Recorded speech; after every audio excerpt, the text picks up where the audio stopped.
Well, the last thing I'm going to do, last thing I'm going to read tonight, is from my friend's JC's book. It's the last paragraphs that she has written so far. It's a wonderful book. I hope she continues to write because it's her love affair with New Orleans. She loves New Orleans and she's a romantic. That's all there is to it. She's a romantic and she loves New Orleans. And I love her. She's good people, man. I really do. Anyway, this is paragraphs 35 through 42, the last of her first. This is a couple of chapters. It has to be because there's a lot of information here. It's really good. Anyway, um, she's at the Cracker Barrel with her children, David and Solange. David has just really come up with the question, hard hit question, why does Dad, you know, do what he does? And basically, she has no good answer for that. And David, the young one, is pretty pissed. He doesn't like his dad for all the moving around that he makes them do. Anyway, it starts there.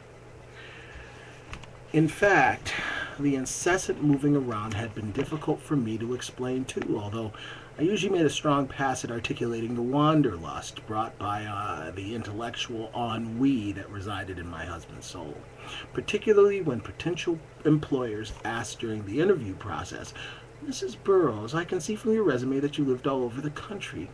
That must have given you tremendous experience." Code for, why in God's name are you moving all over the place? At which point, depending on the tenor of the conversation, I'd either smile sweetly and concur, or if I felt like being more forthcoming, I would launch into the briefest possible soliloquy about my husband's ambition to become a private school administrator and subsequent self-knowledge leading to a return to the classroom.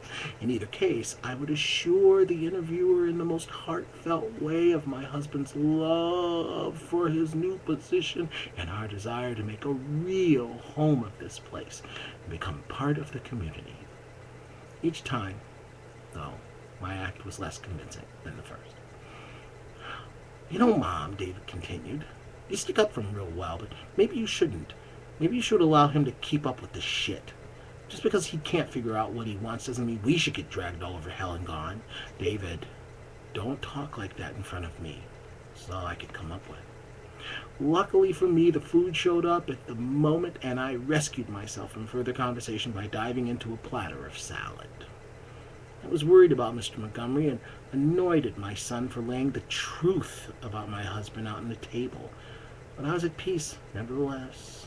Unlike my husband, I loved New Orleans. It had taken time to get used to it. People there drop trash on the ground as if it were part of the culture. Houses peel badly. The streets with their notorious potholes would kill your car if you weren't helpful. The workers at the Winn-Dixie were the slowest functioning human beings I had ever seen. The occasional story of the neighborhood muggings didn't help.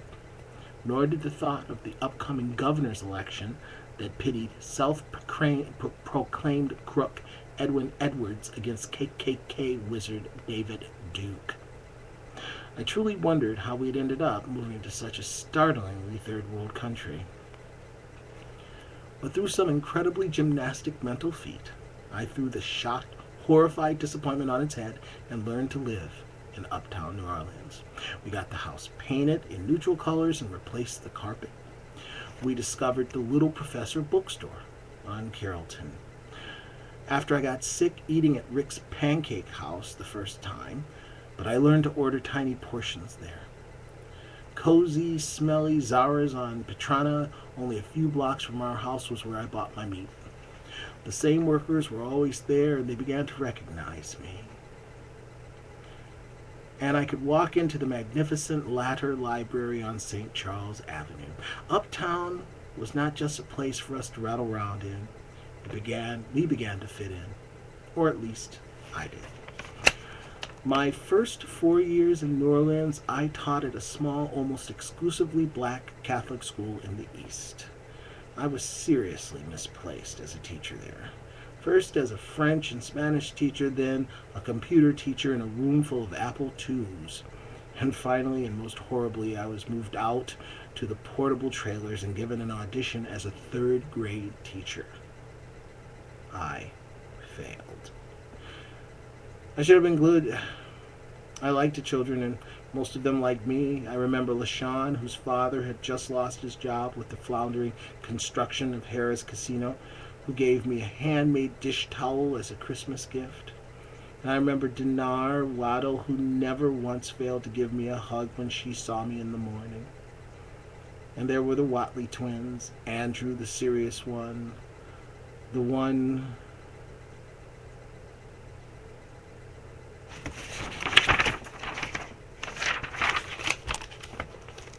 The end.